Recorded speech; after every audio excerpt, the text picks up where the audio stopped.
আসসালামু আলাইকুম রহমতুল্লাহি ওয়া বারাকাতুহু। সম্মানিত দর্শক, ডায়েটিশিয়ান মোহাম্মদ সাকিব হোসেন সবাইকে শুভেচ্ছা জানাচ্ছি।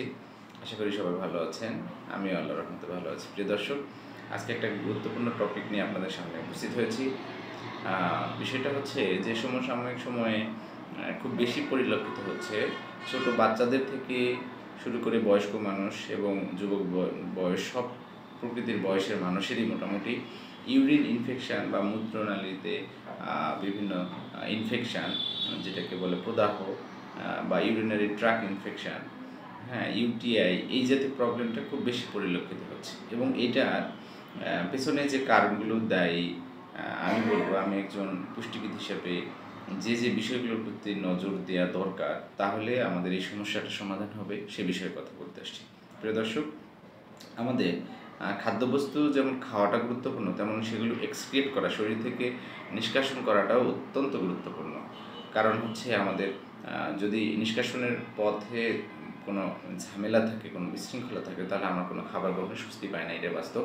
তো যেহেতু প্রস্রাব বলেন বা হচ্ছে আমাদের যে স্টুল বা ফিসেল পার্টিকেলগুলো, এগুলো সবগুলো উপাদানই হচ্ছে শরীরের জন্য বজ্র এবং ক্ষতিকর। এগুলো শরীরে রাখা যাবে না। আর এগুলো যদি কোনোভাবে শরীরে আটকে রাখা হয়, তাহলে এখান থেকে ইনফেকশনগুলো ছড়াতে পারে। তার মানে প্রথম কারণটা হচ্ছে যে প্রস্রাব যদি ত্যাগ করার ক্ষেত্রে কেউ যদি দেরি করে, অর্থাৎ প্রস্রাব পেয়েছে কিন্তু সে সময় নিয়ে আরও দীর্ঘ সময় পরে প্রস্রাব ত্যাগ করবে, তখন এই পরিস্থিতিটা তার প্রতি একটা কারণ হয়ে দাঁড়ায়। এটা ইউরিন ইনফেকশনের একটা গুরুত্বপূর্ণ কারণ। তারপরে হতে পারে যে শরীর অতিরিক্ত পরিমাণে পরিশ্রম করছে, কিন্তু সে পরিশ্রমের বিনিময়ে যে তার শরীরে একটা একটা ডিহাইড্রেটেড অবস্থা তৈরি হচ্ছে, কিন্তু সে পানিটা খাচ্ছে না বা পানি পান করছে না। আর পানি পর্যাপ্ত না পান করার কারণে তার প্রস্রাবের রং দেখে বোঝা যায় যে হচ্ছে তার শরীরে সমস্যা হতে পারে। যেমন হচ্ছে ইউরিন ইনফেকশনটার একটা কালার বোঝা যায় যে প্রস্রাবের রং হলুদ হয়ে যায়, অনেকটা লালচে হয়ে যেতে পারে, যেগুলোর কারণে অবশ্যই এই ব্যাপারটা অ্যালার্ট থাকা দরকার। তারপরে দীর্ঘমেয়াদী যদি কোনো জটিলতায় থাকে, অসুস্থতায়, বিভিন্ন রোগে আক্রান্ত থাকে, তাহলে ইউরিন ইনফেকশান হতে পারে। জ্বর, সর্দি, ঠান্ডা, কাশি, এগুলো দীর্ঘদিন থাকলে এগুলোর কারণে ইউরিন ইনফেকশান হতে পারে। তবে অবশ্যই খেয়াল রাখতে হবে যে আমাদের হাতে যে ব্যাপারটা থাকে, আমরা অধিক পরিশ্রম করছি, পরিশ্রমের পাশাপাশি যে অতিরিক্ত পরিমাণ খাবার যেমনটা গ্রহণ করা দরকার, তেমনি পানি পান করাটা অত্যন্ত জরুরি। এটা আমাদের অবশ্যই খেয়াল রাখতে হবে।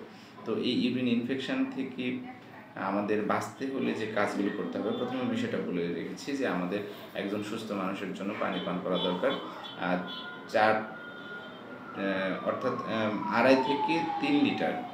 এখানে 2.5 থেকে 3 লিটার বলতে বোঝায় মোটামুটি 8 থেকে 12 গ্লাস পানি পান করতে হবে। একজন সুস্থ স্বাভাবিক বয়সের একজন মানুষকে 8 থেকে 12 গ্লাস পানির একটা ব্যালেন্স করে পান করতে হবে। হ্যাঁ, আর প্রস্রাব করার ক্ষেত্রে প্রতিটা স্বাভাবিক অবস্থা হচ্ছে 4 থেকে 5 ঘন্টার মধ্যে প্রস্রাবের বেগ পাওয়ার কথা। যদি কারো এর চাইতে বেশি সময় পরে প্রস্রাবের বেগ আসে, তাহলে বুঝে নিতে হবে তার পানির প্রয়োজন এবং সেটা পানি দ্বারা পূর্ণ করতে হবে। প্রস্রাবের রং তো অবশ্যই খেয়াল রাখতে হবে, হলুদ হয়ে গেলে অবশ্যই পানির মাত্রাটা আপনাকে বাড়াই দিতে হবে।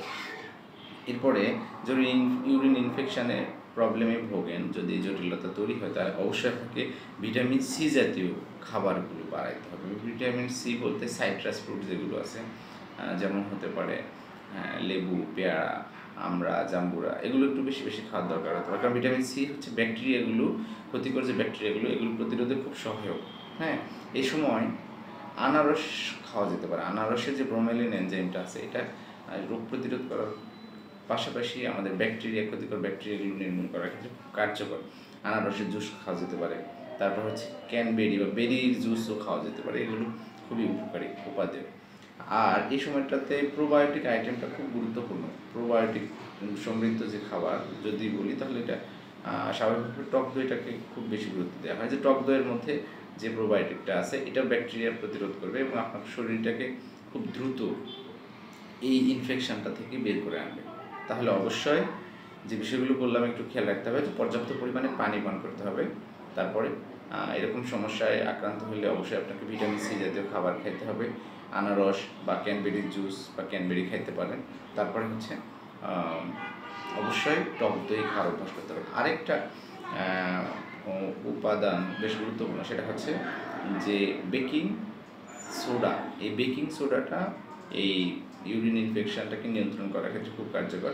1 গ্লাস পানিতে 1 চামচ পরিমাণ বেকিং সোডা দিয়ে দিনে একবার, প্রতিদিন একবার করে সেবন করলে আশা করা যায় এই ইউরিন ইনফেকশনটা নিয়ন্ত্রণে আসবে।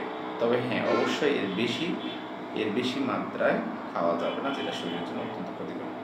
তার প্রিয় দর্শক, যে কথা বলছিলাম যে ইউরিন ইনফেকশন খুব সাংঘাতিক ক্ষতিকর একটা বিষয়, কারণ এই দীর্ঘমেয়াদী ইউরিন ইনফেকশন আপনার কিডনিতে একটা খারাপ প্রভাব ফেলতে পারে, যেটার কারণে দীর্ঘমেয়াদী আপনি কিডনি ফেইলিওর পরিস্থিতির দিকে যেতে পারে। অবশ্যই বিষয়টা খেয়াল রাখবেন। ভালো থাকবেন। সবাইকে ধন্যবাদ জানিয়ে শেষ করছি। আসসালামু আলাইকুম।